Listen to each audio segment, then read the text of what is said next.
संपूर्ण विश्वाला शांतीचा संदेश दिल्याने तथागत भगवान गौतम बुद्ध, भारतीय घटना शिल्पकार महामानव बोधिसत्व डॉक्टर बाबासाहेब आंबेडकर, क्रांतिसूर्य महात्मा ज्योतिबा फुले आणि सावित्रीबाई यांना अभिवादन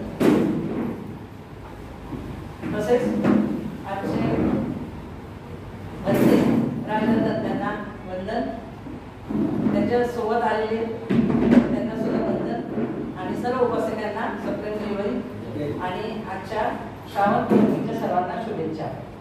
तर सर्वप्रथम मी वंदेंना वंदन करते आणि आमंत्रित करते त्यांनी भगवान बुद्धांच्या प्रतिमेस पुष्प अर्पण करावे व डॉक्टर बाबासाहेब आंबेडकरांना हार अर्पण करावा। तथागत गौतम बुद्धांचा विजय असो। तथागत भगवान गौतम बुद्धांचा विजय असो। तथागत भगवान गौतम बुद्धांचा विजय असो। विश्वरत्न बोधिसत्व डॉक्टर बाबासाहेब आंबेडकरांचा विजय असो। विश्वरत्न बोधिसत्व डॉक्टर बाबासाहेब आंबेडकरांचा विजय असो। विश्वरत्न बोधिसत्व डॉक्टर बाबासाहेब आंबेडकरांचा विजय असो। या कार्यक्रमाची सुरुवातीने अध्यक्षांकडून होत असते। तर आजच्या कार्यक्रमाचे अध्यक्ष आहेत नाटले साहेब, त्यांना मी विनंती करते त्यांनी स्थानापन्न व्हावे। त्यांनी जे अध्यक्षपदाची सूचना मांडली आहे त्याचा संघाच्या वतीने मी अनुमोदन देतो। धन्यवाद।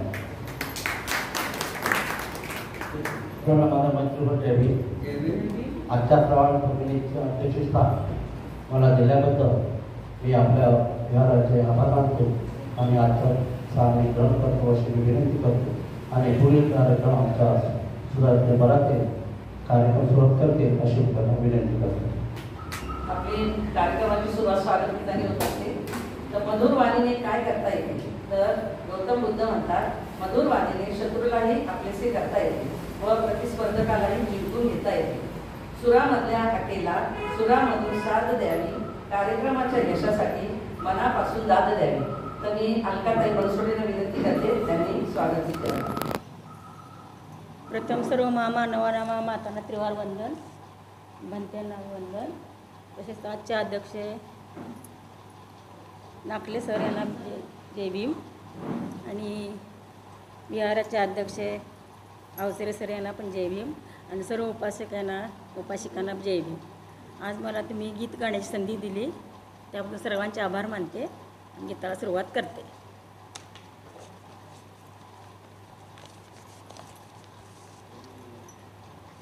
गौतमा गौतमा किती तेजस्वी ती पौर्णिमा, किती तेजस्वी ती पौर्णिमा। गौतमा गौतमा किती तेजस्वी ती पौर्णिमा, किती तेजस्वी ती पौर्णिमा। राजपुत्र तू वंशी राजसा, झोप कधी ना रात्री जागसा। राजपुत्र तू वंशी राजसा, झोप कधी ना रात्री जागसा। घोडा घेऊनी दुःख शोधन्या, त्यागुणी जाई सीमा।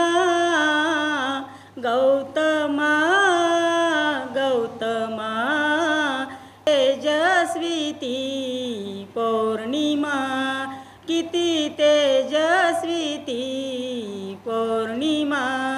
अर्थपूर्ण तू जगण्यासाठी, सर्व सुखे ही घेऊन मोठी। अर्थपूर्ण तू जगण्यासाठी, सर्व सुखे ही घेऊन मोठी। मंगल करण्या जन्माला, मंगल करण्या जन्माला, पूर्ण परी उत्तमा। गौतमा गौतमा किती तेजस्वी ती पौर्णिमा, किती तेजस्वी ती पौर्णिमा। धम्मच संग घेऊन आला, अष्टांगिक अन पंचशिलेला धम्मच संग घेऊनी आला. अष्टांगिक अन पंचशिलेला पूर्णत्वाच्या त्या शांती सुखाला चमकतो विक्रमा. गौतमा गौतमा किती तेजस्वी ती पौर्णिमा. किती तेजस्वी ती पौर्णिमा. प्रज्ञाशील तू स्वयं प्रकाशी करुणाकर तू चराचरासी. प्रज्ञाशील तू स्वयं प्रकाशी करुणाकर तू चराचरासी. तपते ज्योती तुझिया नयनी. तपते ज्योती तुझिया नयनी दीपित करितो अम्मा. गौतमा गौतमा किती तेजस्वी ती पौर्णिमा. किती तेजस्वी ती पौर्णिमा. किती तेजस्वी ती पौर्णिमा. जय अलकाताईंनी आज पौर्णिमेनिमित्त खूप सुंदर आवाजात गीत गायलेलं आहे. गौतमा गौतमा किती तेजस्विनी पौर्णिमा. त्यांच्यासाठी जोरदार टाळ्या. बौद्ध धर्मामध्ये पौर्णिमेला फार महत्त्व आहे. भगवान बुद्धांच्या जीवनामध्ये पवित्र घटना पौर्णिमेलाच घडल्या म्हणून आपल्यासाठी 12ही पौर्णिमा महत्त्वाच्या आहेत. आणि आजची श्रावणी पौर्णिमा. श्रावणी पौर्णिमेस भगवान बुद्धांनी अहिंसक नावाच्या डाकूला धम्म उपदेश केला व त्याला भिक्खू संघात सामील करून घेतले व पुढे अंगुलीमाल या नावाने त्याची ओळख झाली. तर आजचे जे अध्यक्ष आहेत नाखले सर, त्यांना मी विनंती करते त्यांनी त्यांचे अध्यक्षीय भाषण करावे. सुखो बुद्धान उपादो सुखो सधम्म देशना सुखो संघर्षामी समगान तपो सुखो. सुखकारक आहे भगवंताचा जन्म. सुखकारक आहे धम्माचा उपदेश. सुखकारक आहे संघाची एकाग्रता. सुखकारक आहे एकोकाने केलेले प्रयत्न.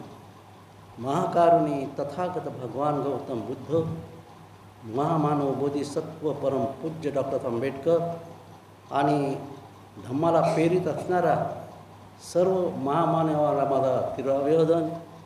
भंते उपस्थित झालेले आहेत त्यांनासुद्धा माझा वंदन. आणि आजच्या पौर्णिमेनिमित्त श्रावण पौर्णिमेनिमित्त सर्वांना मनपूर्वक आभार मानतो आणि त्यांना आशीर्वाद देतो. न कळत मला आजचं अध्यक्षस्थान दिलेलं आहे आणि त्याबद्दल मी आमचे अध्यक्ष आयुष्यमान अवचर साहेब यांचे मनापासून आभार मानतो. अध्यक्षस्थान भाषण झाल्यानंतर आपण भंते राजगतन आणि त्यांच्यासोबत असलेले भंते यांचं आपण धम्मदेशना ऐकणार आहोत. आणि ह्या धम्मदेशनाच्या श्रावण पौर्णिमेनिमित्त आपण सर्वजण त्याचा लाभ घ्यायचा आहे. सर्वांनी शांतता राखायची आहे. कार्यक्रमसुद्धा वेळेवरच सुरू झालेले आहे. तर मी माझे 2 शब्द व्यक्त करतो आणि त्यानंतर आपले भंते धम्मदर हे आपल्याला आजच्या पौर्णिमेनिमित्त धम्मदेशना देणार आहे.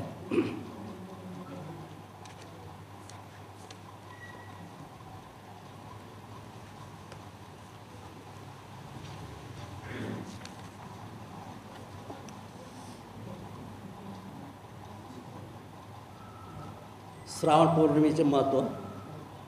श्रावणी पौर्णिमेत भगवान बुद्धांनी अरण्यात जाऊन अहिंसक नावाच्या पुढे अंगुलीमालाला या नावाने कुप्रसिद्ध झालेल्या मानव प्राण्यांची हत्या करणाऱ्या अंगुलीमालास धम्मोपदेश केला व त्यांच्या आचरणात बदल घडून त्यांना सतधम्माची दीक्षा देऊन भिक्खू संघात सामील करून घेतली. ती ही आजची पौर्णिमा आहे. याच पौर्णिमेला फार महत्त्व आहे. त्याचप्रमाणे श्रावण पौर्णिमेस पहिली धम्मसंगीता भरवण्यात आली होती. धम्मसंगीतेमध्ये भंते कश्यप आणि यांनी आनंदास विनयसूक्त व धम्म पिटकात सांगितले. श्रावण पौर्णिमेस सुरू झालेली ती सतत 7 महिने चाललेली होती. अनाथपिंडकाने 160 सुक्त मुखोद्गत सांगितलेले होते. तथागताच्या महापर्वानंतर 3 महिने राजगृहानजीक सत्पर्णी गृहात स्थविर महाकश्यपांच्या अध्यक्षतेखाली पहिली धम्मसंगीता संपन्न झाली. त्यावेळेस मुख्य संरक्षक राजा अजातशत्रू यांच्या आश्रयाखाली धम्मसंगीता पार पडलेली होती. ह्या आजच्या श्रावण पौर्णिमेचं महत्त्व आहे. यानंतर आपल्याला म्हणते सविस्तर आपल्याला श्रावण पौर्णिमेनिमित्त आपल्याला विवेचन करणारच आहे, श्रवण करणारच आहे. तर वेळ न लावता मी माझं अध्यक्ष भाषण येथेच संपन्न करतो आणि बनते राजरत्न यांना मी आमंत्रित करतो की त्यांनी आपलं पौर्णिमेचं महत्त्व आणि या पौर्णिमेबद्दल सविस्तर आम्हाला सर्वांना ज्ञान द्यावं अशी मी त्यांना विनंती करतो. महाकारुणिक तथागत गौतम बुद्ध, बोधिसत्व परमपूज्य डॉक्टर बाबासाहेब आंबेडकर यांच्या आदर्श प्रतिमांना, विचारांना प्रणाम करून आजच्या कार्यक्रमाचे अध्यक्ष, त्याचप्रमाणे उपस्थित श्रमण उपासक उपासिका, जरी मला पौर्णिमेचा विषय असला तरी मी त्या विषयावर समारोपाच्या वेळेला थोडंसं बोलेन. परंतु आज मी आपल्यासमोर धम्माची चर्चा करणार आहे. आपण सर्वजणच 1956 पासून जे महाराष्ट्रीय आणि भारतातील जे बौद्ध आहेत, 1956 पासून या मार्गावर आपण सगळेजण आहोत. आणि त्यावेळेला लोकांची जी संकल्पना होती की आपलं धर्म परिवर्तन करायचं आहे, धम्म स्वीकारायचा आहे, अशा प्रकारे सगळ्यांच्या जे काही 7 लाख लोक नागपूर, चंद्रपूर आदी ठिकाणी ज्यांनी धम्मदीक्षा घेतली असे जे लोक होते, आणि त्याच्यानंतर उत्तरोत्तर अनेक जिल्ह्यातून, अनेक गावातून धम्मदीक्षेचे कार्यक्रम सतत चालू आहेत आणि आज तागायत चालू आहे. लोकांना असं वाटायला लागलं की आपण धम्मदीक्षा घ्यावी आणि आपलं कास्ट सर्टिफिकेट चेंज करावं.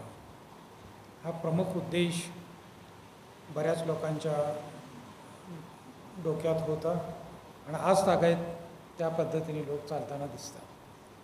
त्यांना असं वाटतं की धम्मदीक्षा घ्यायची आणि कास्ट सर्टिफिकेट चेंज करायचं. धम्म आपण परिवर्तन केलेलं आहे, आपल्याला धम्म स्वीकारलेलं आहे, तर आपण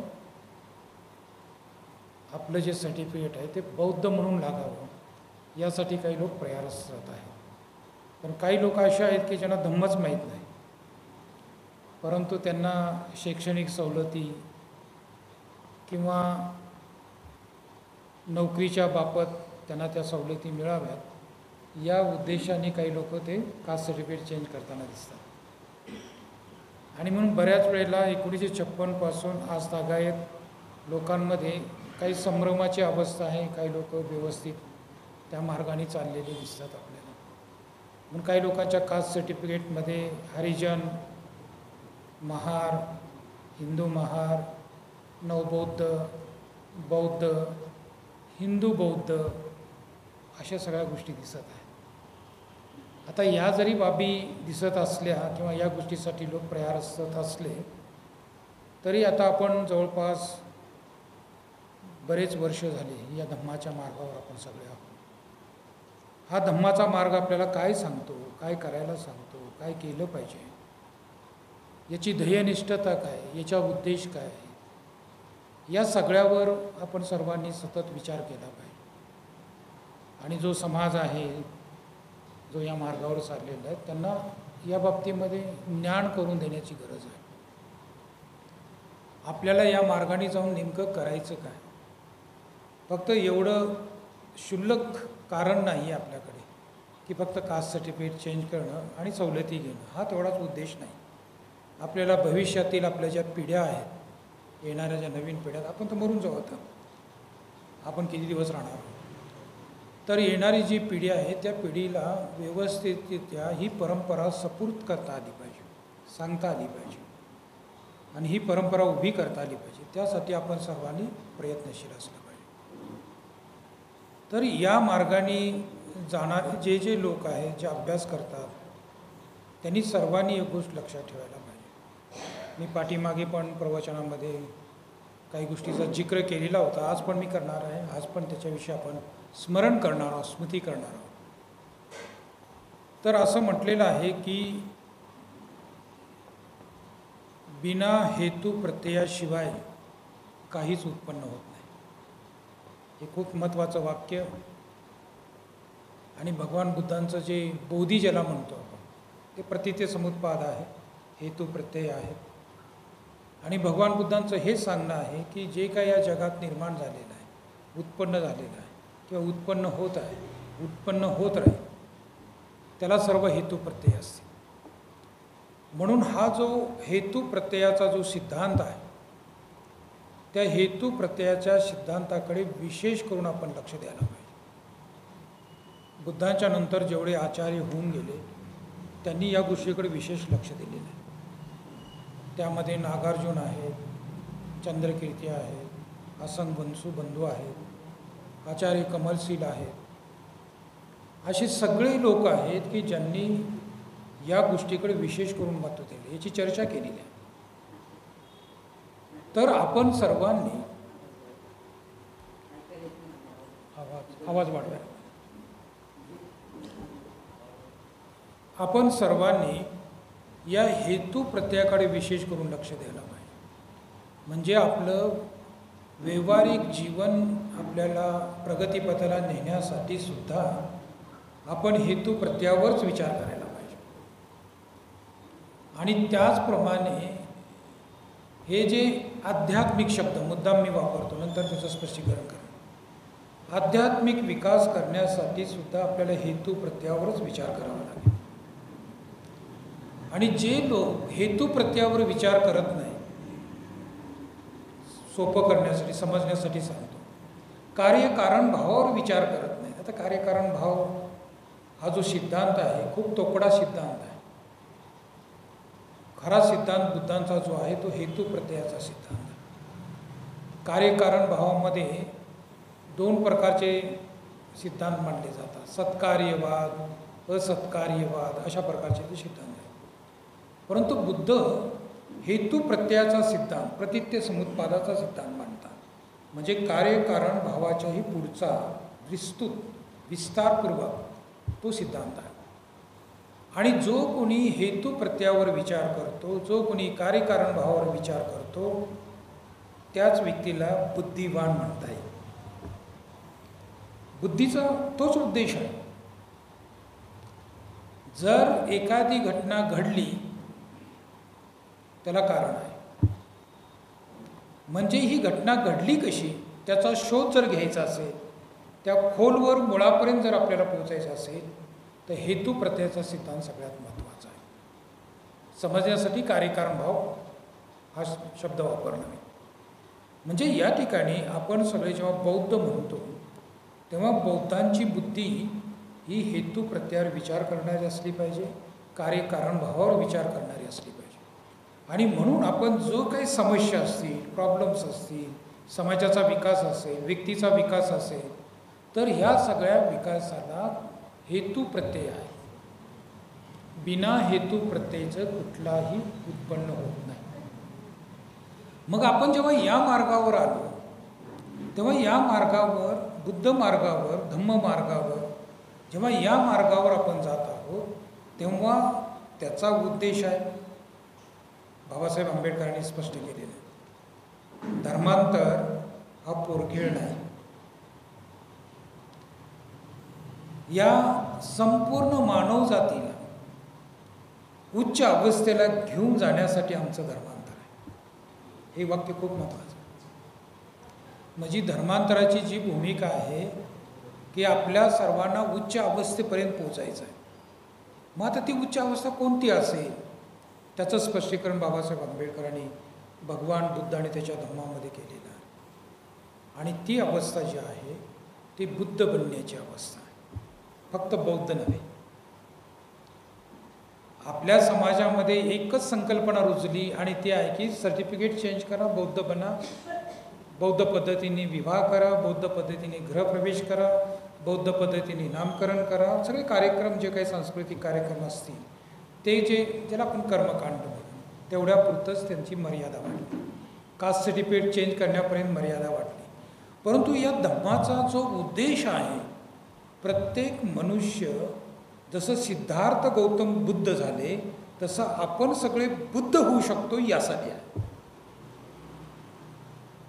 ही संकल्पना पहिल्यांदा लक्षात घ्यायला पाहिजे की आपलं जे धर्मांतर आहे या मनुष्य मात्राला उच्च अवस्थेला घेऊन जाण्यासाठी आहे. आणि ती उच्च अवस्था ही बुद्धत्वाची अवस्था, ती सर्वज्ञीची अवस्था आहे. तर हे सिद्धार्थ गौतम हे त्यांचं नाव बुद्ध आहे का त्यांचं नाव सिद्धार्थ गौतम आहे? तर त्यांचं नाव सिद्धार्थ गौतम आहे. ते बुद्ध अवस्थेपर्यंत गेले आणि त्यांच्या अगोदर 27 बुद्धांची यादी पाली ग्रंथामध्ये आहे. त्यांच्या अगोदर किती बुद्ध झाले? 27 बुद्ध झाले. दीपंकर, शरणंकर, मेदंकर, कौंडिन्य, वप्प, सुजात, हे सगळे जे बुद्ध आहेत 27-28 बुद्ध, यांच्या मूर्त्यासुद्धा मिळालेल्या आहेत, यांचे स्तूपसुद्धा मिळालेले आहेत आणि यांचे ऐतिहासिक एव्हिडन्स आहेत. म्हणजे या ठिकाणी या भारतातला खरा धर्म शब्द वापरतो समजण्यासाठी. खरा धर्म हा बौद्ध परंपरा आहे. बुद्धांच्या अगोदर 27 बुद्ध झाले. जेव्हा हे सारनाथला गेले प्रथम धम्मचक्र प्रवर्तन करण्यासाठी, बुद्धगयाला त्यांना बोधी प्राप्त झाली आणि जेव्हा सारनाथला आले वाराणसीला, तेव्हा असं म्हणतात की ती ऋषीपतन या ठिकाणी आल्यानंतर त्या ठिकाणी 3 आसन होते. एक आसन होतं काश्यप बुद्धांचं, एक आसन होतं कोणागमन बुद्धांचं आणि एक आसन होतं कपुच्छंद बुद्धांचं. यांच्यापूर्वी होऊन गेलेले बुद्ध. आणि असं म्हणतात या बुद्धांनी त्या 3 आसनाला प्रदक्षिणा घातली आणि 4थ्या आसनावर ते बसले आणि त्यांनी धम्मचक्र प्रवर्तन केलं. म्हणजे आपण ऐतिहासिक दृष्टिकोनातून बुद्ध धम्माचे संस्थापक म्हणून यांना पाहू शकतो, ऐतिहासिक दृष्टिकोनातून. परंतु बुद्ध धम्म हा खूप प्राचीन आणि तो भारतातील मूळ धर्म आहे. तुम्ही बुद्धचरित्र वाचता, त्या बुद्धचरित्रामध्ये महामायाला स्वप्न पडलं. काय स्वप्न पडलं? कोण स्वप्नात आला त्यांच्या?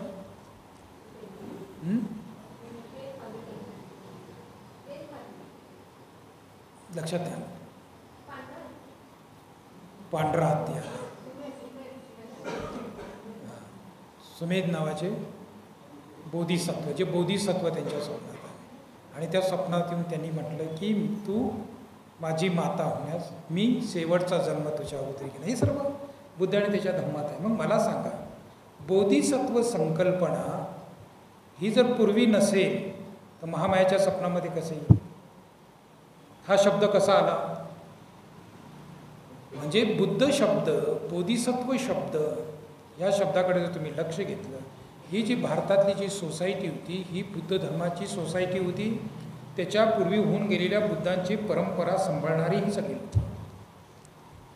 आणि म्हणून महामायाच्या स्वप्नामध्ये जर बोधिसत्व येत असतील आणि मग त्या चतुर्थी पालकाच्या स्त्रियांनी तिला मंचकासह उचलून मानस सरोवर जर आंघोळ घातली, हे सगळं स्वप्नाचं तुम्ही सगळे 8 स्वप्नात जाणकार असलेल्या जे लोक होते त्यांनी त्या स्वप्नाचा अर्थ सांगितला की राजा तुझ्या घरी दिव्य पुरुष जन्माला येणार आणि तो जर संसारात राहिला तर चक्रवर्ती सम्राट होईल आणि ग्रहत्याग केला तर ते बुद्ध होतील. हे दुविधा मग त्या ठिकाणी सांगितलेलं आहे. त्याचप्रमाणे असित मुनींनी पण भविष्यवाणी केली. त्यांची भविष्यवाणीचा आधार वेगळा होता. त्यांच्या भविष्यवाणीचा आधार 32 लक्षणं आणि 80 उपलक्षणं होती. म्हणून लक्कन सुक्त म्हणून एक पालीमध्ये सुद्धा आहे, ते वाचा. आपल्या शरीराची जी रचना असते त्या रचनेनुसार त्या व्यक्तीचं व्यक्तिमत्व, त्याची जी मानसिक स्थिती असते त्याबद्दल ते कथन करणार आहे. आणि असित मुनींनी भविष्यवाणी केली की हे बुद्धच होणार. म्हणजे याकडे आपण विशेष करून लक्ष द्यायला पाहिजे. म्हणजे इथे सिद्धार्थ गौतमाच्या अगोदर 27 बुद्ध झाले, हे 28वे बुद्ध आहे. महायान ग्रंथामध्ये 33-34 बुद्धांची यादी आहे. म्हणून तुम्ही वंदनीमध्ये म्हणता का ना, एचे बुद्ध अतीताच, एचे बुद्ध अनागता, पचुपन्नाचे बुद्ध अहम वंदामी सर्वदा. भूतकाळात होऊन गेलेले बुद्ध, वर्तमान काळात असलेले बुद्ध आणि भविष्यात होणारे सगळे जे बुद्ध आहेत त्यांना मी काय करतो? वंदन करतो. म्हणजे ही जर गोष्ट लक्षात आली, ही गाथा जर लक्षात आली, तर बुद्ध, तुम्ही आणि मी, आपण सगळेच बुद्ध या अवस्थेपर्यंत जाण्यासाठी हा बाबासाहेब आंबेडकरांनी दिलेला मार्ग आहे. या मार्गाची भूमिका वेगळी आहे. आणि म्हणून आचार्य कमलशील यांचा एक ग्रंथ आहे भावनाक्रम, मला तो खूप आवडणारा ग्रंथ आहे. त्या भावनाक्रमाचे 3 भाग आहेत. भावनाक्रम प्रथम, भावनाक्रम द्वितीय, भावनाक्रम तृतीय. त्याच्यामध्ये आचार्य म्हणतात की आपल्याला ती जर सर्वज्ञता, सर्वज्ञ कोण आहे? बुद्ध आहेत. बुद्धांना सर्वज्ञ म्हणतात कारण त्यांनी सर्वज्ञ म्हणजे अंतर्बाह्य हे जे जगत आहे त्या जगताची यथार्थ स्वरूप त्यांनी जाणलं, म्हणून त्यांना सर्वज्ञ म्हणतात. मग या ठिकाणी ते म्हणतात जर आपल्याला सर्वज्ञची अवस्था प्राप्त करायची असेल तर बिना हेतू प्रत्ययाशिवाय ती प्राप्त होऊ शकत नाही. हे वाक्य लक्षात ठेवायचं. बिना कारणाचं ते प्राप्त होत नाही, बिना हेतू प्रत्ययाचं प्राप्त होत नाही. आता उदाहरण एक देतो म्हणजे समजण्यासाठी. हेतू प्रत्यय काय? झाडी पाहता तुम्ही, झाडी ठीक आहे, त्याचे हेतू प्रत्यय समजण्यासाठी झाडाला बीज लागतं, ते हेतू आहे. पण बीज असून चालत नाही, प्रत्यय लागतात. जमीन लागते, पाणी लागतं, हवा लागते, सूर्यप्रकाश लागतो, खाद्य लागतं. हे सगळे हेतू आणि प्रत्ययाच्या आधारे त्या झाडाचं अस्तित्व येतं. अशाच प्रकारे ह्या बिल्डिंगचं अस्तित्व, या पृथ्वीचं अस्तित्व, या चंद्राचं अस्तित्व, या विश्वाचं अस्तित्व जे काय आहे ते हेतू प्रत्ययावर आधारित आहे. तुम्ही घरात बनवणारा स्वयंपाक पण हेतू प्रत्ययावर आधारित असतो, त्याशिवाय तो होत नाही. तवा पाहिजे, आग पाहिजे, माचीस पाहिजे, पीठ मळून ठेवलेलं ती चपाती आपण करणार आहोत, पीठ पाहिजे, पाणी पाहिजे. म्हणून एका कारणाने सगळं उत्पन्न होत नाही, हेतू प्रत्ययाने उत्पन्न होतं. मग ही जी सर्वज्ञची अवस्था आहे ती जर आपल्याला प्राप्त करायची आहे तर त्याचे हेतू प्रत्यय काय आहे याच्यावर आपण विचार करायला पाहिजे. बुद्ध बनण्याचे हेतू प्रत्यय कोणते आहे? आणि हे सिद्धार्थ गौतम जे बुद्ध झाले ते पण जेव्हा राजकुमार होते तेव्हा ते बुद्ध नव्हते ना, ते राजकुमार होते, बोधिसत्व होते. ते बुद्ध जर असते तर घराच्या बाहेर जाण्याची काय गरज होती? वयाच्या 35व्या वर्षी त्यांना बुद्धत्व प्राप्त झालं. 29व्या वर्षी त्यांनी गृहत्याग केला. म्हणजे या ठिकाणी आपल्या सर्वांना नुसतं बौद्ध बनून एवढंच नामकरण करून चालणार नाही. आपल्या सर्वांना बुद्ध अवस्था, ती सर्वज्ञ अवस्था, ती अर्हत अवस्था, ती पेचक बुद्धाची अवस्था, या सम्यक संबुद्धाची अवस्था प्राप्त करण्याचा प्रयास करावा लागेल सर्वांनाच. आणि मनुष्य जन्म यासाठी महत्त्वाचा मानला जातो. म्हणजे या ठिकाणी हेतू प्रत्ययावर विचार करावा लागेल. कोणते हेतू प्रत्यय आहेत की मी ती बुद्धांसारखी सर्वज्ञची अवस्था प्राप्त करू शकू, त्याशिवाय आपण दुःखातून मुक्त होणार नाही. दुःखमुक्तीची अवस्था जी आहे ती निर्वाणाची अवस्था आहे. निब्बाणं परमसुख. मग निर्वाण अवस्था, बुद्ध अवस्था, सर्वज्ञ अवस्था, सम्यक संबुद्ध अवस्था हे सगळ्या एकाच गोष्टीकडे निर्देश करणारे शब्द आहेत. मग आपण याच्यावर विहारात येऊन याच्यावर विचार करायचा आहे, याची प्रॅक्टिस करायची. याच्यासाठी आपल्या चित्तवृत्तीमध्ये तो धर्म प्रवाहित करायचा आहे, जी अवस्था गाठायची आपल्याला.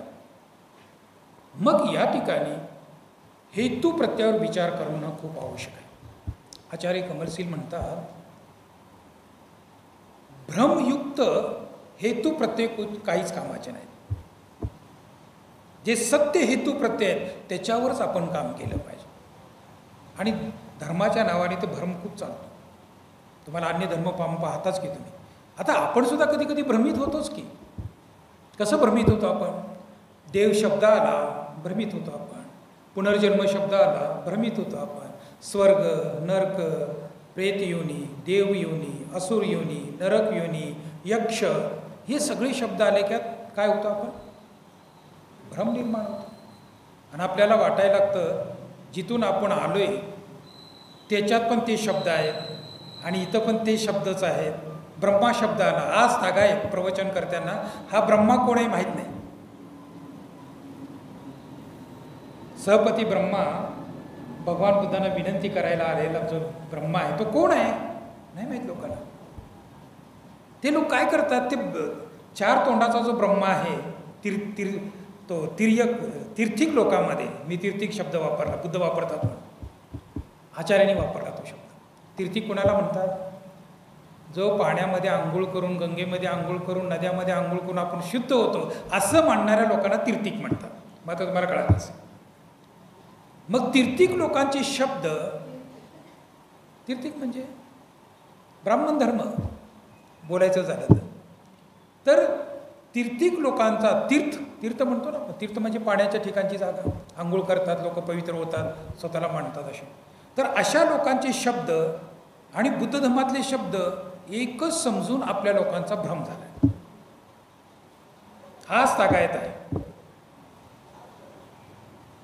मग जोपर्यंत अशा प्रकारे जर हेतू प्रत्यय जर भ्रमित असतील, मार्गांत जर भ्रमित असेल, तर मग त्याला ती सर्वज्ञीची अवस्था प्राप्त होत नाही. मग या ठिकाणी आचार्य कमलशिलांनी म्हटलेलं आहे, वाळू रगडत बसल्याने तेल येईल का? काय काय लोक म्हणतात ना, वाळू रगडताही तेल गळे वगैरे काय काय काय काय असतं त्यांचं. ते ईश्वराला म्हणणारे लोक असं बोलत असतात. पण इथं चालत नाही ते. इथं मात्र हेतू प्रत्ययावरच काम केलं पाहिजे. म्हणून वाळू रगडत बसल्यानंतर एक थेंब पण तेल येणार नाही. तीळ पाहिजे, शेंगदाणे पाहिजे, जवस पाहिजे, है ना, या सगळ्या गोष्टी पाहिजे. तर मग तेल ज्याच्यातून निघतं त्याच्यातून तेल काढावं लागेल. तसं बुद्धत्व प्राप्त करण्यासाठी काय काय करावं लागेल, त्याचे हेतू प्रत्यय कोणते आहेत, त्याच्यावर अभ्यास करण्यासाठी आपण एकत्रित आलं पाहिजे.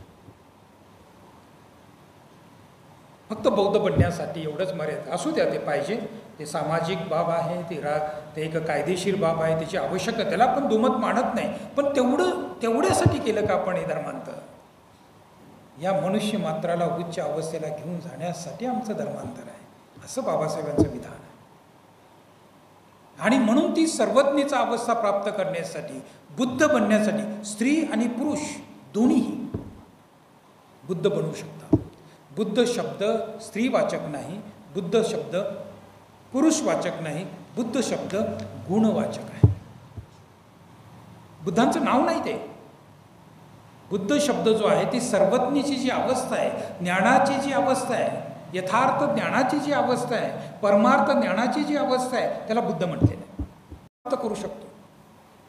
आणि ही संकल्पना बाबासाहेब आंबेडकरांनी भगवान बुद्धाने त्याच्या धर्मामध्ये स्पष्ट केलेली आहे. बोधिसत्व 10 अवस्थेतून बुद्ध होतो. बोधिसत्व कोणाला म्हणावं हे सगळी संकल्पना बाबासाहेब आंबेडकरांनी भगवान बुद्धाने त्याच्या धर्मात स्पष्ट केलेली आहे. मग तुम्ही आम्ही बोधिसत्व बनायचं आहे. मग आचार्य कमलशील म्हणतात सर्वज्ञ प्राप्तीचा हेतू प्रत्यय काय आहे. मग ते 3 शब्द सुरू करतात.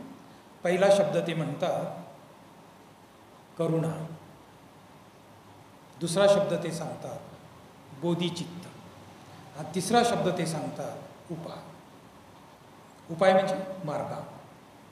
आता ताई गाण्यामध्ये म्हणत होत्या अष्टांग मार्ग आणि पंचशील असे 2 शब्द वापरले है ना. गाणं सुंदर गाणं होतं, खरंच त्यांचा आवाज खूप छान आहे. तर या ठिकाणी अष्टांग मार्ग तो मार्गांग आहे. मग्गांग अष्टांगिक मग्गो श्रेष्ठ, मार्गामध्ये अष्टांग मार्ग श्रेष्ठ आहे बुद्ध म्हणाले. म्हणजे या ठिकाणी करुणा, बोधिचित्त आणि उपाय हे हेतू प्रत्यय आहे जे आपल्याला सर्वज्ञ अवस्था प्राप्त करायची. आता आपण वळू सिद्धार्थ गौतमाच्या गृहत्यागाकडे समजण्यासाठी. तुम्ही अनेक वेळेला अनेक प्रवचनकार येतात, त्याच्याविषयी चर्चा करतात, वादविवाद पण होतो. आता तुम्हाला प्रश्न केला तर आपण आपल्या सगळे महाराष्ट्राचे विद्वान लोक तेच त्याच्यावर ते थांबलेले पण आहे की सिद्धार्थ गौतमाचा ग्रहत्याग रोहिणी नदीच्या वादामुळे झाला, आज सगळेच हे एकमताने मानतात. पण तसं आहे का? तर नाही, तसं नाही आहे. ते महामायाला पडलेलं स्वप्न रोहिणी नदीच्या अगोदर आहे. असित मुनीचं आगमन आणि 32 लक्षणं 80 उपलक्षणं पाहून तो बुद्धच होणार असं सांगणारं भविष्य रोहिणी नदीच्या अगोदर आहे. ठीक. आणि शुद्धोधन राजाला वाटलेली भीती आणि सिद्धार्थ गौतमाला केलेलं बंदिस्त सुखसोयीयुक्त तो भाग आणि त्यांच्या लहानपणापासून असलेला तो मंत्री, त्यांचा मित्र उदयन आणि सिद्धार्थ गौतम आणि त्याची चर्चा. काय चर्चा झाली?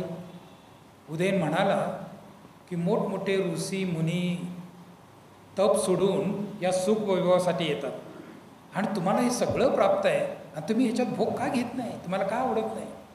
तेव्हा सिद्धार्थ गौतम म्हणतात, मी ऐहिक जीवनाच्या विरोधात नाही, पण हे अनित्य असल्यामुळे माझं मन त्याच्यात लागत नाही. हे सिद्धार्थ गौतमाच्या मनोवस्थेकडे आपण लक्षात घ्यायला पाहिजे. आणि पुढील ज्या घटना आहेत, बाबासाहेब लिहितात, यशोधरा आणि सिद्धार्थ यांच्यामध्ये संगणमत झाला आणि यशोधराच म्हणाली, सर्व मनुष्य मात्राच्या दुःखातून मुक्त करण्याचा मार्ग तुम्ही शोधा, जरूर शोधा, तुमची इच्छा आहे तर तुम्ही जा. असं कोण म्हणते? यशोधरा म्हणते. हे कशात आहे? बुद्ध आणि धम्मामध्ये आहे. आणि जेव्हा ग्रहत्याग झाल्यानंतर रडणं हे स्वाभाविक आहे ना. तुम्ही तुमच्या मुलीसाठी लग्न व्हावं म्हणून किती त्रासलेला आहात की लवकर लग्न व्हावं, पोरगी मोठी होत आहे, नवरा चांगला मिळावा म्हणून तुम्ही सगळं प्रयत्नशील आहे. तुम्हाला धास्ती लागली तिची, पण लग्न होत असताना तिला सासरी पाठवत असताना तुम्ही रडता का नाही? गळ्यात पडून रडता, भाऊ रडतात, आई रडते, आजी रडते आणि रडत रडत तिला कारमध्ये कोंबायचं काम चालू असतं. म्हणजे या ठिकाणी आपण ते पाहण्यासारखं आहे. म्हणून इथे स्वाभाविक आहे, यशोधरा स्त्री आहे आणि ती रडणं स्वाभाविक आहे, आपला पती चाललेला आहे. आणि रोहिणी नदीचा जो वाद आहे ना, तिथली राजकीय परिस्थिती आहे, तिथली सामाजिक परिस्थिती आहे. ठीक आहे, त्याचं एक निमित्त आहे तिथे, नाही असं म्हणता येणार नाही. म्हणून तेव्हा आपण ग्रहत्यागाच्या कारणाविषयी बाबासाहेबांच्या ग्रंथावर निर्देश करतो तेव्हा ते अर्धवट निर्देश आहे, ते पूर्ण नाही. याच्याकडे मला निर्देश करायचा आहे. सिद्धार्थ गौतमाने, ठीक आहे, रोहिणी नदीचा वाद वगैरे झाला, मग त्यांनी ती जी शिक्षा म्हणून किंवा देशत्यागाची शिक्षा पत्करली आणि ते घराच्या बाहेर पडले, गेले, ते देशत्याग केला. मग या ठिकाणी देशत्याग केल्यानंतर ते कुठे गेले? राजगृहला गेले. राजगृह, बाबासाहेब लिखाण करतात, राजगृहला गेले, तिथं पर्णकुटी बांधली आणि तिथं साधना करू लागले. त्यांचे जे वाराणसीचे जे 5 शिष्य आहेत ना, प्रथम त्यांना तिथं भेटले. कोण? कौंडिन्य, महानाद, वप्प, भद्र, अश्वजित वगैरे आदी हे 5 लोक तिथे भेटले आणि त्यांनी निरोप आणला की तुम्ही ग्रहत्याग केल्यानंतर शाक्य आणि कोलियातलं युद्ध समाप्त झालं, युद्ध झालंच नाही, त्यांनी सामोपचाराने वाद मिटवला, आता तुम्हाला परत जायला पाहिजे. हे बाबासाहेब लिखाण करतात. आणि मग सिद्धार्थ गौतम म्हणतात, तिथला वाद मिटला असेल, मला जगाचा वाद मिटवायचा आहे, मला जगाचं दुःख मिटवायचं आहे. आणि म्हणून सिद्धार्थ गौतम परत गेले. म्हणजे ही गोष्ट लक्षात ठेवा की सिद्धार्थ गौतमाचा ग्रहत्याग कुठल्या कारणाने झाला हे जर बघायचं असेल तर पहिलं कारण आहे ते बोधिसत्व होते आणि ते करुणावान होते. इथं आचार्य कमलशील जे जिक्र करत आहेत, हेतू प्रत्ययाचा जिक्र करतात. बुद्धत्व प्राप्तीसाठी करुणा, बोधिचित्तानी उपाय हे पाहिजे. ही सुरुवात करताना ते म्हणतात. म्हणजे या ठिकाणी आपण या मार्गावर जात असताना आपलं हृदय, आपलं मन करुणावान पाहिजे. पहिली गोष्ट लक्षात ठेवा. प्रज्ञानंतरची बाब पहिली करुणा. सिद्धार्थ गौतम कारुणिक होते. त्यांना सत्वांचं, जीवाचं जे दुःख आहे त्याची सहनशीलता त्यांच्यात नव्हती. म्हणून ते ह्या सगळे दुःखातून मुक्त झाले पाहिजे. ते स्वतःच्यासाठी नाही गेले, त्या पत्नीसाठी किंवा त्या घरच्यासाठी किंवा एवढंच मर्यादित त्यांचं नव्हतं. बाकी सगळ्यांचं कल्याण केलं, तो भाग वेगळा. आपण फक्त प्रवचनात असतो, ऐकतो सिद्धार्थ गौतमाने पत्नीला सोडलं, आईला सोडलं, लहान मुलगा होता त्याला सोडलं, घरदार सोडलं. फक्त 6 वर्ष. त्यानंतर काय केलं? मुलाला श्रमण बनवलं. महाप्रजापिता गौतमी त्यांची दुसरी आई, तिला भिक्कुनी बनवलं आणि भिक्कुनी संघाचं प्रमुख बनवलं. त्यांची पत्नी यशोधरा, तिला भिक्कुनी बनवलं. त्यांचा भाऊ नंद, सक्का भाऊ, त्याला भिक्खू बनवलं. अनिरुद्ध हा त्यांचा भाऊ आहे, दुसरा चुलत भाऊ. देवदत्त हाही त्यांचा नात्यामधला भाऊच आहे त्यांचा. म्हणजे अशा अनेक शाक्य कुलांच्या लोकांना त्यांनी हा बुद्धत्वाचा, हा दुःखमुक्तीचा मार्ग दाखवला.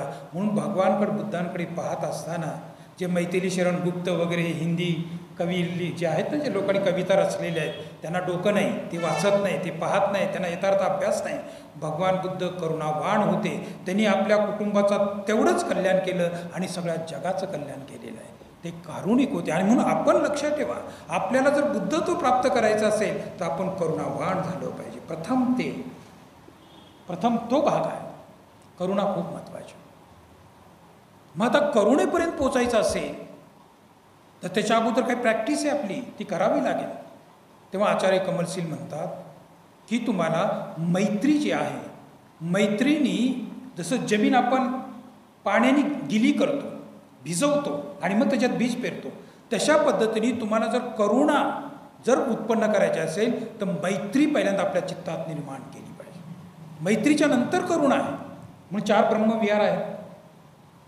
4 ब्रह्मविहार. ब्रह्म कशाला म्हणतात इथे? ब्रह्म शब्दाचा अर्थ सांगतो. ब्रह्म म्हणजे हे जे विश्व आहे ते अनंत आहे. सत्वाची संख्या अनंत आहे, म्हणून अनंत या शब्दाशी संबंधित ब्रह्मशब्द आहे. म्हणून इथं मैत्री, करुणा, मुदिता आणि उपेक्षा असे 4 ब्रह्मविहार. तर या ठिकाणी आचार्य म्हणतात की सर्वप्रथम तुम्हाला मैत्रीने ही जमीन ही केली पाहिजे, करुणा त्याच्यात उत्पन्न केली पाहिजे. आणि त्याच्याही अगोदर ते म्हणतात, खूप महत्त्वाचं वाक्य आहे, आज सगळीकडे मैत्री भावना करतात, करुणा भावना खूपच कमी करणारे लोक आहेत, प्रॅक्टिस करणारे. त्याच्याही अगोदर, मैत्री आणि करुणेच्या अगोदर एक खूप महत्त्वाचं वाक्य ते उच्चारण करतात. ते असं म्हणतात, ज्यांना सर्व सत्वावर मैत्री करायची आहे, ज्यांना सर्व सत्वावर करुणा करायची आहे, त्यांचं पहिलं चित्त जर काय पाहिजे? समत्व चित्त पाहिजे. कुठलं चित्त? समत्व चित्त असल्याशिवाय मैत्री भावना करू शकत नाही. समत्व चित्त असल्याशिवाय करुणा भावना करू शकत. सिद्धार्थ गौतम यांच्याकडे समत्व चित्त होतं आणि म्हणून या विश्वातील सत्वांना दुःखातून मुक्तीचा मार्ग त्यांनी शोधला सगळ्यांसाठी. म्हणून आपण सुद्धा समत्व चित्त असलं पाहिजे. बाबासाहेब म्हणाले, मी समता स्थापन करण्याचा प्रयत्न करेन. कशामध्ये बोलले? 22 प्रतिज्ञा. हे काम आहे आपलं. समत्व चित्त असेल तर मैत्री भावना होते, नाही तर माझं तुझं येतं. समत्व चित्त असेल तर करुणा भावना येते. आणि म्हणून इथं समत्व चित्त, मैत्री आणि करुणा हे हेतू प्रत्यय सुरू झालेत आपल्याला बुद्धत्वाकडे जाण्यासाठी. आणि मग करुणा भावना जेव्हा व्यवस्थित होते तेव्हा आपल्यामध्ये बोधिचित्त निर्माण होतं. आणि सगळा प्रयास जो आध्यात्मिक प्रयास असतो ना, ते बोधिचित्त निर्माण करण्यासाठी असतो. आणि जेव्हा बोधिचित्त निर्माण होतं ना, तेव्हा आपण खरे धार्मिक झालो. मग ते बोधिचित्त काय? सिद्धार्थ गौतमामध्ये बोधिचित्त होतं म्हणून ते बोधिसत्व झाले, आणि ते बोधिसत्व म्हणून ते बुद्ध झाले. म्हणजे या ठिकाणी आपल्या सर्वांना ते बोधिचित्त निर्माण करायचं. बोधिचित्ताचे 2 प्रकार आहेत. पहिला प्रकार आहे संवृत्ती बोधिचित्त. असा दृढ संकल्प करायचा. जेव्हा तुम्ही साधना करता, मग आनापानसती करा, विपसना करा, काही करा, तेव्हा करत असताना तुम्ही आध्यात्मिक जीवनामध्ये जे काही करता तेव्हा तुमच्याकडे एक संकल्प असला पाहिजे, स्वतःसाठी नाही. तुम्ही असा संकल्प केला पाहिजे, सर्व प्राणी मात्रांना दुःखातून मुक्त करण्यासाठी मी बुद्ध हो. याला म्हणतात संवृत्ती बोधिचित्त. सिद्धार्थ गौतम जेव्हा बोधिसत्व त्याच्यात तो दृढ संकल्प होता, सर्व प्राणी मात्रांना दुःखातून मुक्त करायचं, आणि म्हणून त्याग केला. आणि मग संवृत्ती बोधिचित्त निर्माण झाल्यानंतर पुढचं बोधिचित्त आहे परमार्थ बोधिचित्त. आणि हे परमार्थ बोधिचित्त उपायामध्ये येतं. करुणा, बोधिचित्त आणि उपाय. लक्षात आलं? तर बोधिचित्तामध्ये 2 बोधिचित्त आहे, संवृत्ती बोधिचित्त आणि परमार्थ बोधिचित्त. बाबासाहेब आंबेडकरांना तुम्ही बोधिसत्व म्हणता का? ते कारुणिक होते. त्यांच्या प्रज्ञेवर खूप चर्चा केली जाते, त्यांच्या बुद्धीवर खूप चर्चा केली जाते, त्याबद्दल वादच नाही.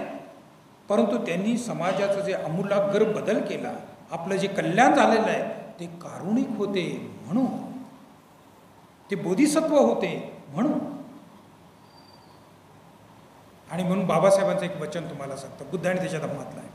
ते म्हणतात धम्म म्हणजे काय. बाबासाहेब म्हणतात धम्म म्हणजे काय. ते म्हणाले प्रज्ञा आणि करुणा म्हणजे धम्म.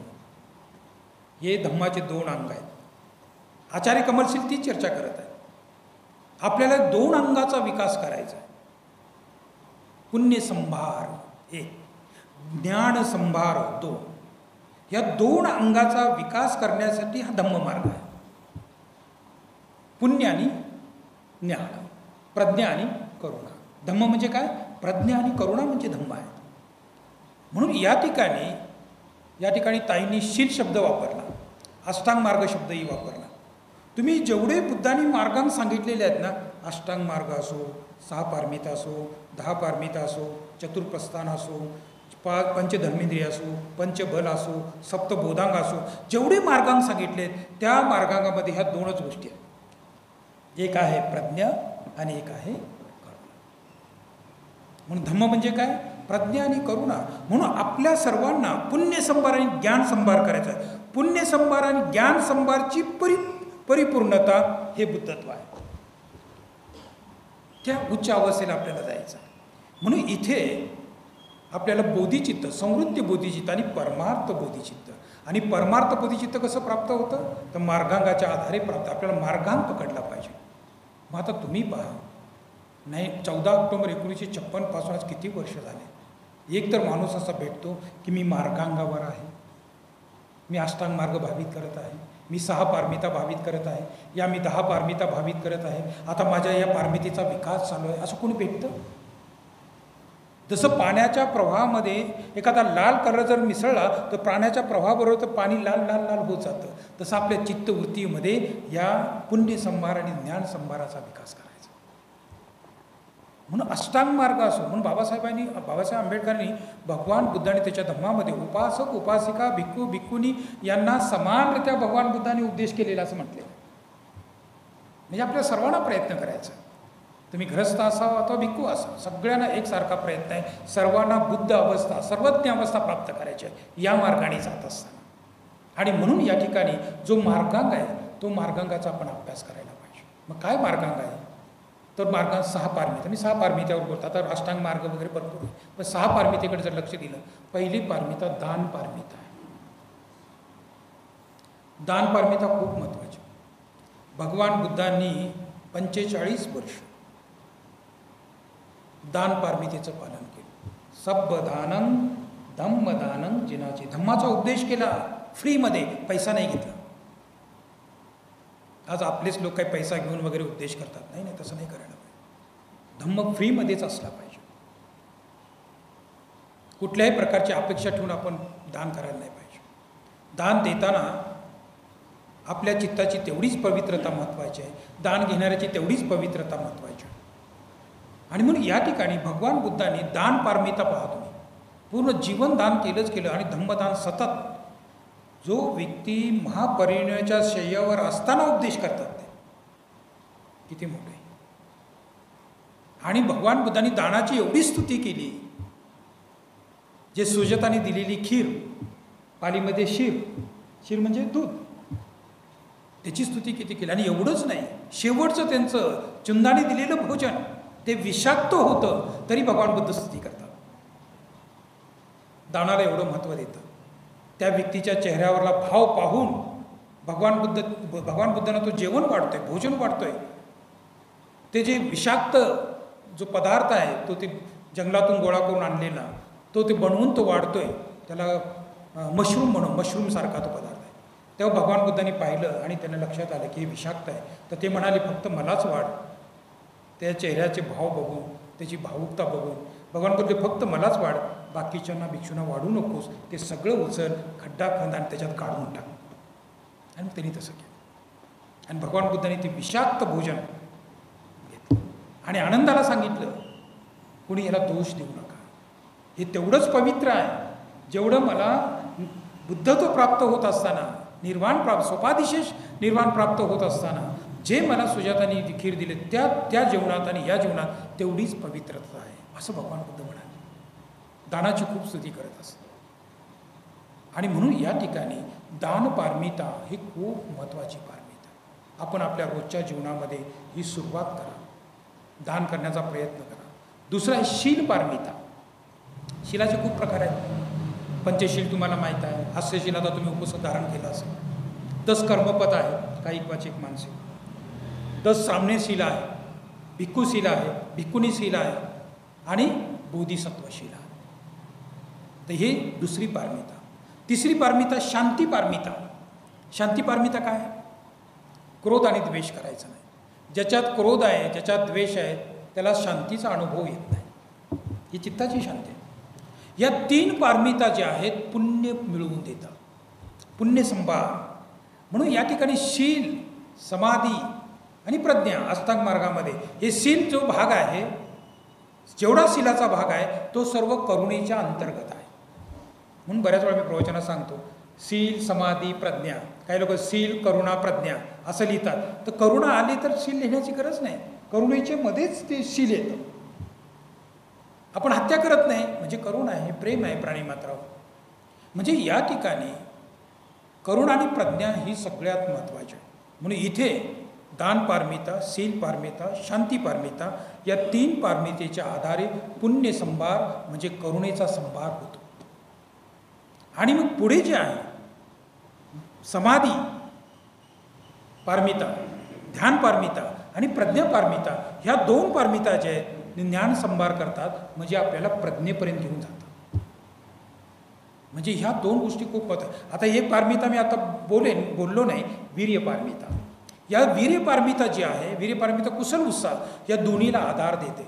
जसं या छताला आधार हे सगळे खांब देतात, त्याप्रमाणे प्रज्ञा आणि करुणेला विकसित करण्यासाठी वीर्य पारमिता खूप महत्त्वाची आहे. आणि वीर्याशिवाय बोधी नाही. सिद्धार्थ गौतमाकडे वीर्य होतं. ते काय म्हणाले? माझं शरीर सुकून गेलं हरकत नाही, मला मृत्यू आला हरकत नाही, पण जोपर्यंत मला ज्ञान प्राप्त होत नाही तोपर्यंत इथून उठणार नाही. याला वीर्य म्हणतात. वीर्याशिवाय बोधी प्राप्त होत नाही. दृढ संकल्प असणं, प्रयत्न असणं, प्रयास असणं, सतत प्रयास असणं, ह्याला खूप महत्त्वाचं स्थान आहे.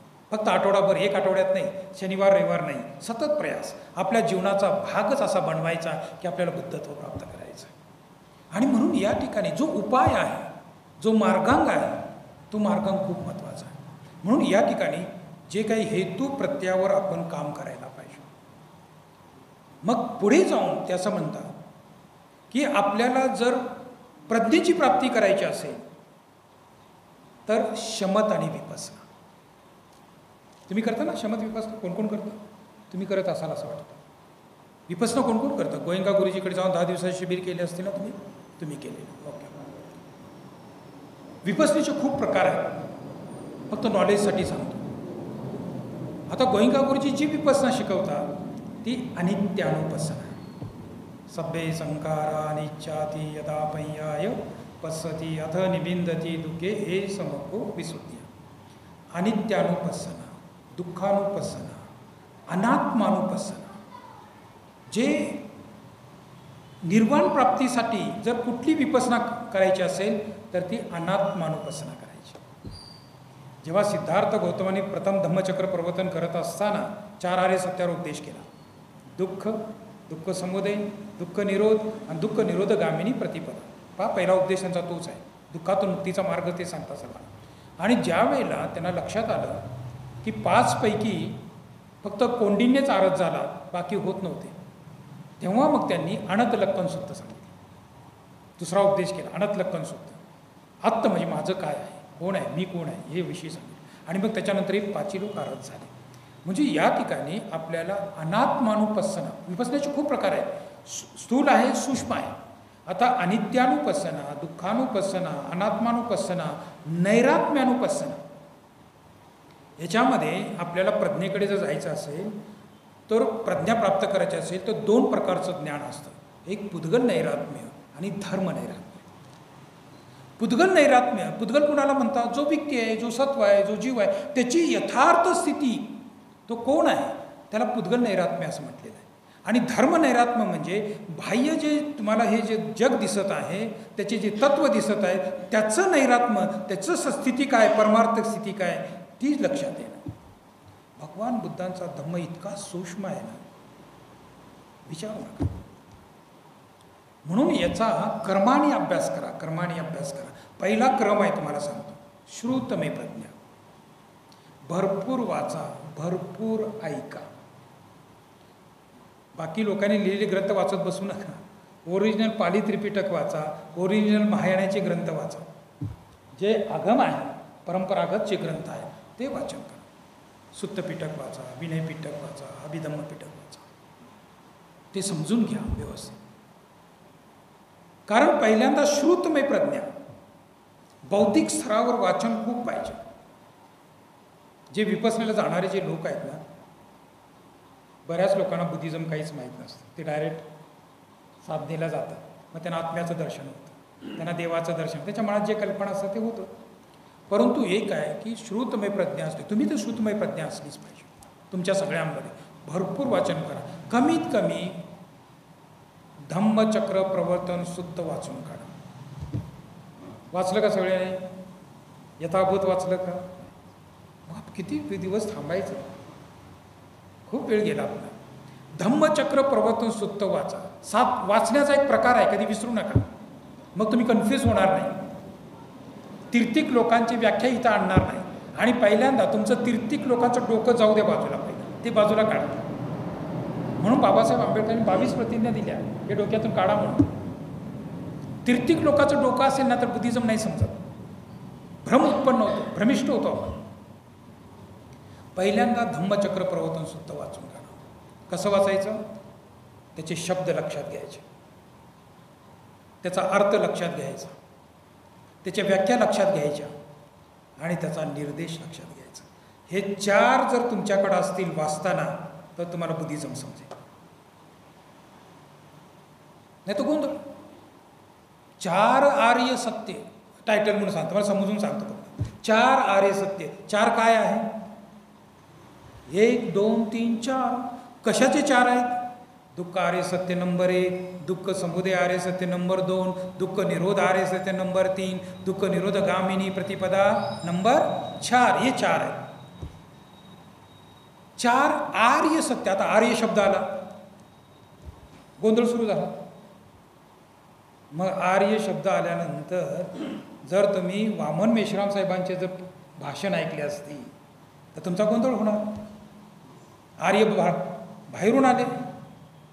आता वामन मेश्राम साहेब जेव्हा आर्य शब्द यूज करतात तेव्हा तो नस्लवाचक आहे, जातीवाचक आहे, ही गोष्ट लक्षात ठेवा. आणि जेव्हा इथं 4 आर्य शब्द आलेला आहे तो गुणवाचक आहे, बुद्धांना आर्य म्हटलेलं आहे, ही गोष्ट लक्षात ठेवा. म्हणून आर्य आणि अनार्य, जो विकारातून मुक्त झाला त्याला आर्य म्हणतात आणि जो विकारात ग्रस्त आहे त्याला अनार्य म्हणतात. म्हणून बुद्ध धर्माची भाषा वेगळी आहे. म्हणून तीर्थिक डोकं काढून टाका पहिल्यांदा, आणि त्यात तुम्ही कन्फ्यूज व्हाल. म्हणून अभ्यास करताना शब्द, अर्थ, व्याख्या आणि निर्देश समजला तर संपला, मग काही कन्फ्यूज नाही होणार तुम्ही. म्हणून इथं आर्य शब्द कोणाला उद्देशून आलेला आहे? कुणाचं सत्य आहे? बुद्धांचं सत्य आहे. ते बुद्धांना आर्य म्हटलेलं आहे. मग सत्य म्हणजे काय? आता ह्याच्याबरोबर बऱ्याच सकाळी इथे 4 सत्य सांगितले आणि आणखीन 2 सत्य आहेत बुद्धिझममध्ये, व्यवहारिक सत्य आणि पारमार्थिक सत्य. परंतु या 4ही आर्य सत्य या दोन्ही सत्यात मोडतात, व्यवहारिक सत्य आणि पारमार्थिक सत्यामध्ये. पण हे सत्य म्हणजे काय? जे बोधात्मक आहे, जे आर्यानी बोध घेतलेला आहे त्याचं सत्य. आपल्यासारख्या लोकांना ते सत्य समजणार नाही ना, आज तागाय समजलं नाही लोकांना. उदाहरणार्थ एकच शब्द मी तुम्हाला सांगतो. पहिल्या आर्य सत्यामध्ये जातीपी दुःख, जन्म दुःख आहे असं बुद्ध म्हणाले. असं का म्हणाले? कन्फ्यूज झाले लोक, मोठे मोठे विद्वान कन्फ्यूज आहेत याच्याविषयी. आणि भगवान बुद्ध म्हणतात जन्मच दुःख आहे.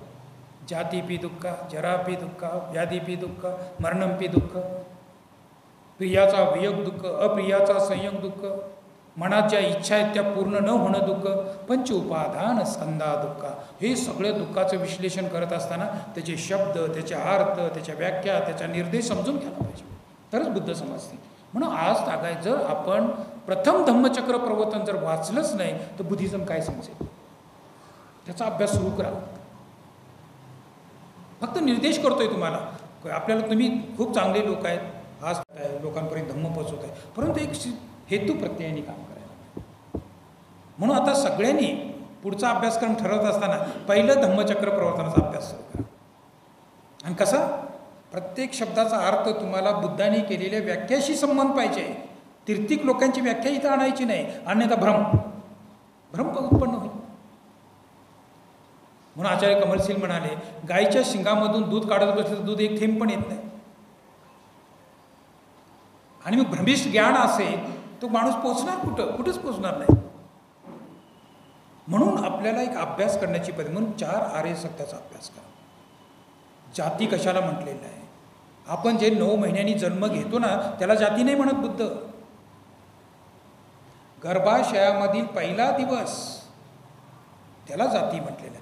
अविद्यापच्या संकारा संखारपच्या बियान, जे अविद्याग्रस्त अज्ञानाने युक्त आणि संस्कारांनी बद्ध असलेलं जे विज्ञान आहे, कॉन्शियसनेस आहे, चित्त आहे, ते गर्भाशयामध्ये प्रवेश केलेलं असं म्हटलेलं आहे. तिथं जन्म म्हटलेलं आहे. अविद्यापच्या संकारा संकारपच्या वियानपच्या नामरूप. आणि मग त्या गर्भाशयामध्ये शरीर आणि मनाची निर्मिती सुरू झाली. नामरूप. बाकी 5 जे विज्ञान आहे ते नंतर निर्माण होतात.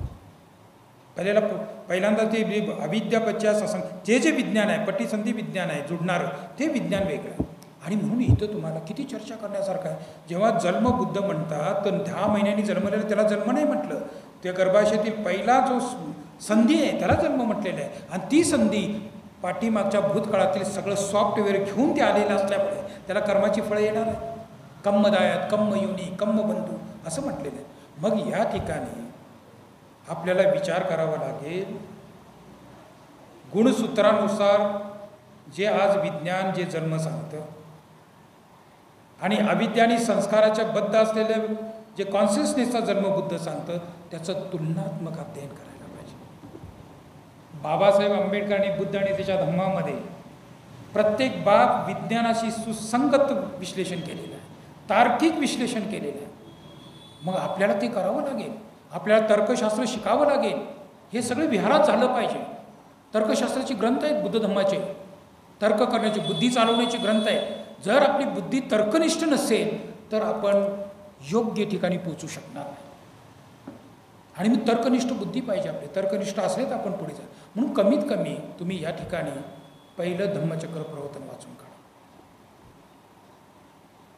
प्रथम धम्मचक्र प्रवर्तन जर वाचलं तर त्याच्यातलं तुम्हाला कळेल की दुःख समुदय आर्य सत्य काय म्हटलेलं आहे, दुःख निरोध आर्य सत्य काय म्हटलेलं आहे, आणि दुःख निरोध गामिनी प्रतिपदा जे अष्टांग मार्ग सांगलेला आहे, तो अष्टांग मार्ग काय? सम्यक दृष्टी, सम्यक संकल्प ही प्रज्ञा आहे.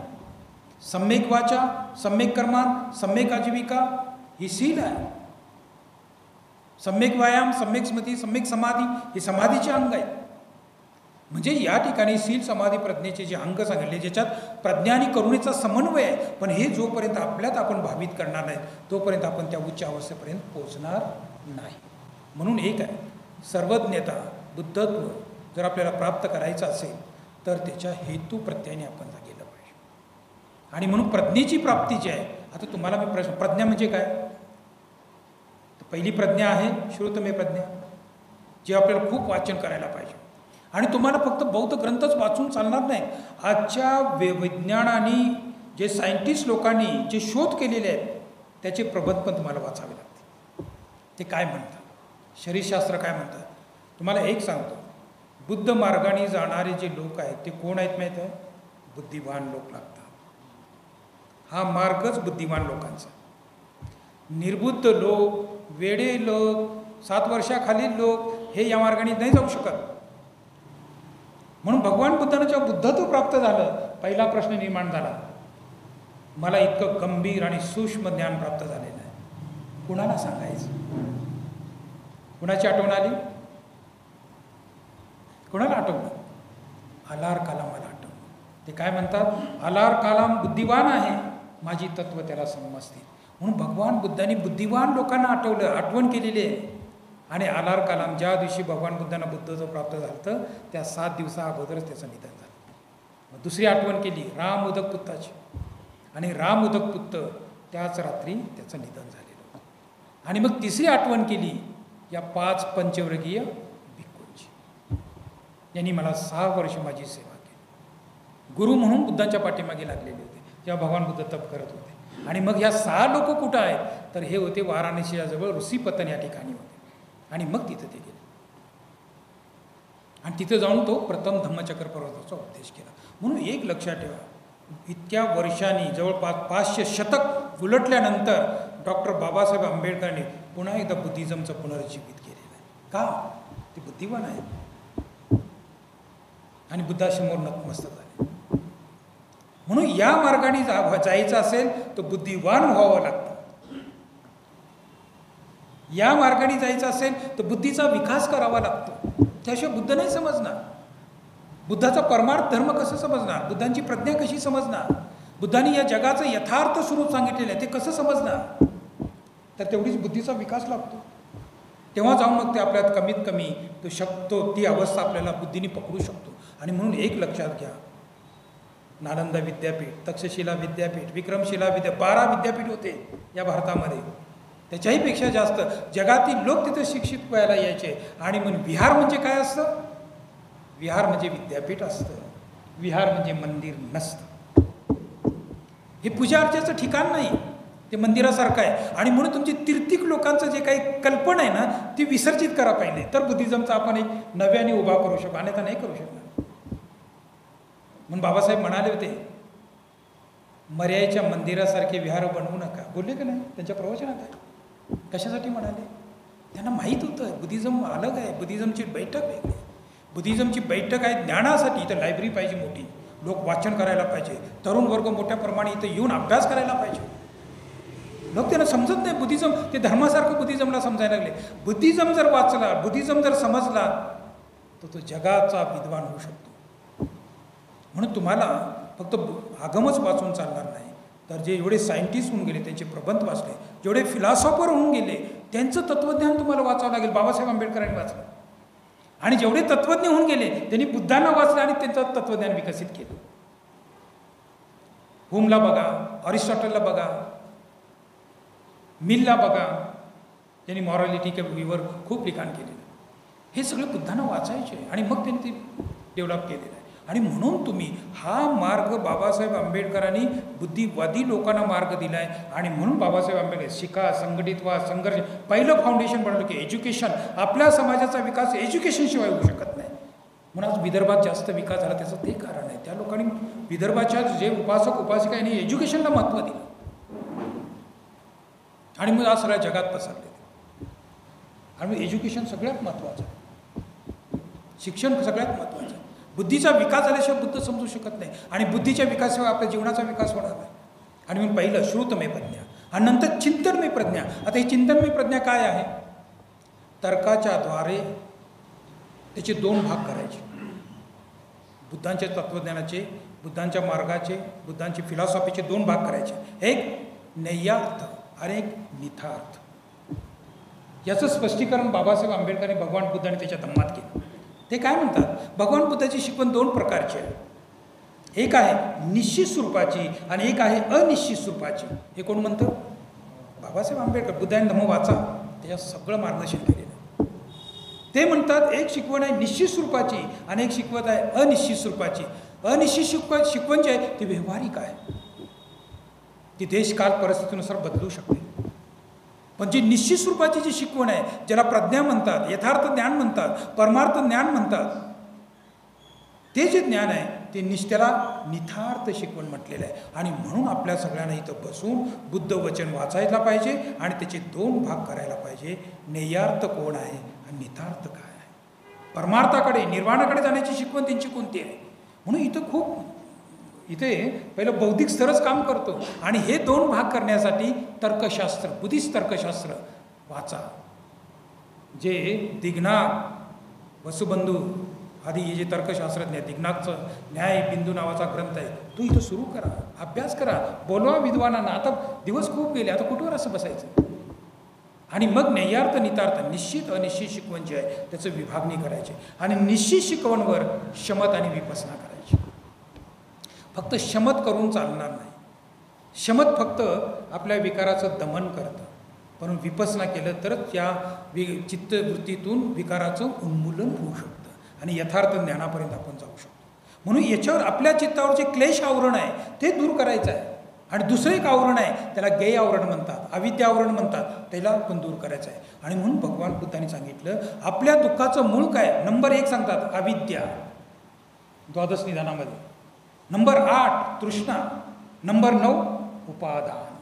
हे 3 आहे. आणि पुढे जाऊन ते सांगतात आपल्या दुःख कसं उत्पन्न होतं. मग म्हणतात संस्कार आणि भव, कर्म आणि क्लेशामुळे आपलं दुःख उत्पन्न होतं. हा किती अभ्यास करायचा. तर आपण जसजसं अभ्यास करू, सूक्ष्म अभ्यास करू, तर जी परमार्थ ज्ञानाची जी अवस्था ज्याला निर्वाण म्हणतात, ज्याला बुद्ध म्हणतात, ज्याला परमार्थ ज्ञान म्हणतात, तिथवर आपण पोचू. आणि ते परमार्थ ज्ञान, ती प्रज्ञा काय आहे. श्रुतमय प्रज्ञा, चिंतनमय प्रज्ञा ही बौद्धिक स्तरावर आहे. परंतु भावनामय प्रज्ञा हे बुद्धीच्या पलीकडचं ज्ञान आहे. म्हणून भगवान बुद्धांना बुद्ध म्हणतात. त्यांचा बुद्धीचा एवढा विकास झाला, त्या बुद्धीच्या परे त्यांनी ज्ञान प्राप्त केलं, मग ते बुद्ध आहेत. मग ती भावनामय प्रज्ञा जी आहे ते बोधात्मक ज्ञान आहे. त्या ज्ञानाला शब्द आहे निर्विकल्प ज्ञान. आणि बाकी बुद्धीचं ज्ञान विकल्प ज्ञान, कल्पित ज्ञान. कल्पना करतो आपण प्रत्येक ज्ञानाची, परंतु ते त्यांनी जे प्राप्त केलेलं भावनामय प्रज्ञेच्या द्वारे प्रज्ञा जी प्राप्त केली ते निर्विकल्प आहे. तिथे विकल्प नाही, बोधात्मक ज्ञान आहे, ती वास्तविकता आहे, ती सत्य आहे. आणि म्हणून भगवान बुद्धांना प्रश्न पडला मला जे बोधात्मक ज्ञान प्राप्त झालेलं आहे ते कुणाला समजेल. म्हणून एक कमीत कमी या मार्गाने जाणारी माणसाने अभ्यास केला पाहिजे. ते बुद्धिवान पाहिजेत, ते विद्वान पाहिजेत आणि सतत प्रयास करणारे आणि हेतू प्रत्येवर प्रयास करणारे लोक पाहिजे. तर त्यांच्यात ती सफलता येते. ते व्यवहारिक जीवन त्यांचं सुखी होतच होतं. फक्त समृद्धी बोधिचित्त प्राप्त होऊ द्या, त्यांच्या सगळ्या व्यवहारात जीवनामध्ये भरभराटी येते, भोगविलास येतो, धनसंपत्ती त्याला प्राप्त होते असं म्हटलेलं आहे. आणि मग बाकीचं जेव्हा परमार्थ बोधिचित्त प्राप्त होतं मग तर विचारूच नका. तो दुःखातून मुक्त होतोच होतो, पण सर्व जगाला तो दुःखातून मुक्तीचा मार्ग दाखवू शकतो असं म्हटलेलं आहे. तर थोडंसं प्रवचन जड होतं तरी तुम्ही खूप छान पद्धतीने ऐकलं. माझा बोलण्याचा एकच उद्देश आहे, आपण सगळ्यांनी अभ्यास करावा, हेतू प्रत्ययानुसार अभ्यास करावा, मार्गांगावर आरूढ व्हावं आणि क्रमवार ज्या पद्धतीने सिद्धार्थ गौतमाने उच्च अवस्था प्राप्त केली, हा जो मार्ग आपल्याला बाबासाहेब आंबेडकरांनी दिलेला आहे, या मनुष्य मात्राला उच्च अवस्थेला घेऊन जाण्याचं धर्मांतर आहे. कुणाला खिजवण्यासाठी, कुणाला नावं ठेवण्यासाठी आपल्यापास टाईम नाही. म्हणून बुद्धिझमचा अभ्यास करा. आता बस करा तीर्थिक लोकांना नावं ठेवण्याचं, त्याच्यात टाईमपास करू नका. बुद्धिझम, बुद्ध काय म्हणतात, मार्गांग काय आहे, फिलॉसॉफी काय, तत्व काय आहेत आमचे, तत्व कशाला म्हटलेलं आहे, धम्म कशाला म्हटलेलं आहे. साधा धम्म शब्द जरी घेतला ना त्याचाही अर्थ लोकांना आज माहीत नाही. बाबासाहेब आंबेडकरांना माहीत आहे.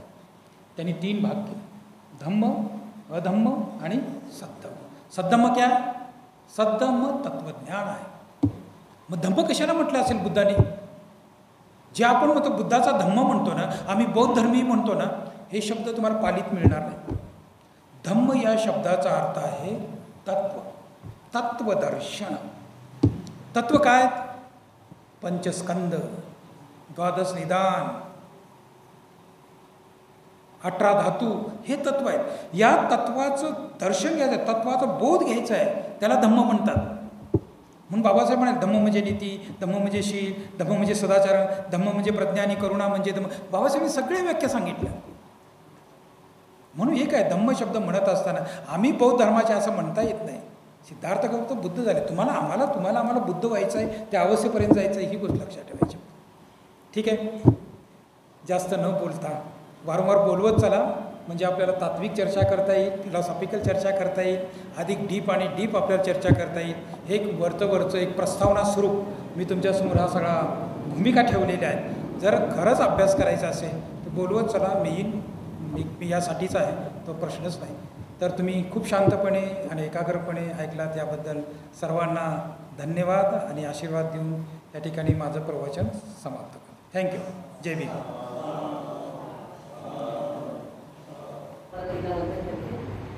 आणि आपलं शेवटचं आभाराचं काम आहे. ज्याची होती आतुरता, आला आहे तो क्षण, कार्यक्रमाची सार सांगता, आता होईल आभार प्रदर्शन. तर मी शेट्टीताईंना विनंती करते, त्यांनी सर्वांचे आभार मानावे. विश्वाला शांतीचा मार्ग देणारे तथागत गौतम बुद्ध, परमपूज्य डॉक्टर बाबासाहेब आंबेडकर, माता रमाई, माता भीमाई, सर्व महामानवांच्या मंचावरील अंतेला आजच्या कार्यक्रमाचे अध्यक्ष नाटले सर, व इथे सर्व उपस्थित असलेले पदाधिकारी, सर्व कार्यकारिणी व श्रद्धावान उपासक आणि उपासिकांना मैत्रीपूर्ण जय भीम व आजच्या श्रावण पौर्णिमेच्या सर्वांना हार्दिक हार्दिक शुभेच्छा. आता आपण अगदी कार्यक्रमाच्या शेवटाकडे आलेलो आहोत आणि कार्यक्रमाचा शेवट म्हणजे हा आभार मानण्याचा. तेव्हा मूल्य आपल्या उपस्थितीचे आम्ही मनापासून जाणतो आणि म्हणूनच आज आम्ही आपले मनापासून आभार मानतो. आज आपल्या कार्यक्रमाची सुरुवात अतिशय सुंदर अशा गोडगीताने झालेली आहे. मनसुरेताईंनी आजच्या ह्या कार्यक्रमाला, आजच्या ह्या पौर्णिमेला असंच गीत सादर केलेलं आहे. गौतमा किती तेजस्वी पौर्णिमा, आणि सर्वांना अगदी मंत्रमुग्ध केलं. तेव्हा संघाच्या वतीने मी त्यांचे आभार मानते. त्यांच्याकरता जोरात टाळ्या होतं.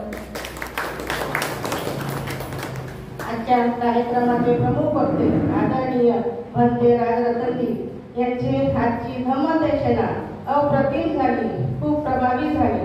बुद्धांच्या काळामध्ये प्रत्येक पौर्णिमेला अनन्य साधारण असं महत्व आहे आणि आज श्रावण पौर्णिमा. भंतेंनी आज आपल्याला खूप छान असा धम्मोपदेश सांगितला.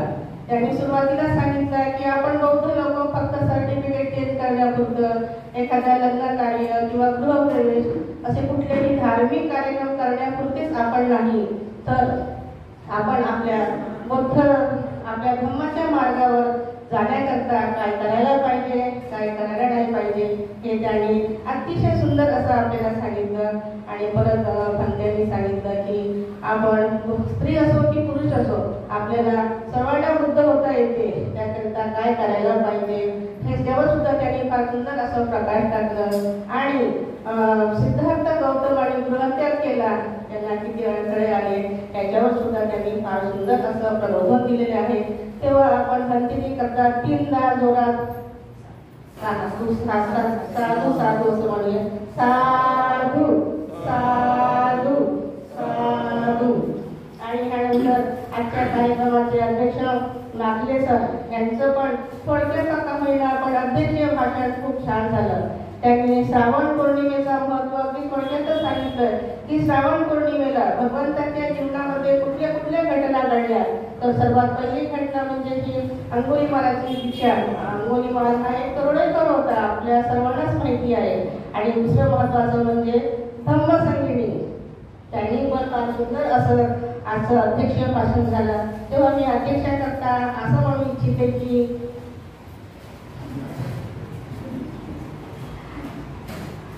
सूर म्हणते साथ दे, दिवा म्हणतो वाढते.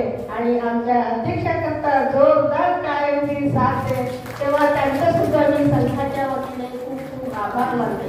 त्यानंतर आमच्या सूत्रसंचालन करणाऱ्या बाळादेवी ह्या फार अलंकारिक भाषेमध्ये सूत्रसंचालन करतात. आणि सूत्रसंचालनच नाही तर त्यांना तुम्ही कुठं वक्ता द्या किंवा त्यांना आभाराचं काम द्या किंवा कुठलंही द्या, फार सुंदर अशा त्याची मांडणी करून आपल्याला ते न्याय देत असतात. तेव्हा त्यांचे सुद्धा मी संघाच्या वतीने खूप आभार मानते. त्यांच्याकरता पण जोरदार टाळ्या होतात.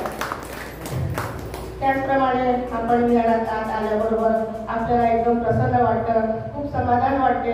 बुद्धमूर्तीकडे बघितल्यावर खूपच आनंद वाटतो. आणि ते आपले अक्षय दादा हे नेहमी खूप छान असे बुद्धमूर्तीची श्राईण करत असतात. तेव्हा त्यांच्याकरता सुद्धा संघाच्या वतीने खूप खूप आभार मानते आणि जोरात टाळ्या होतात.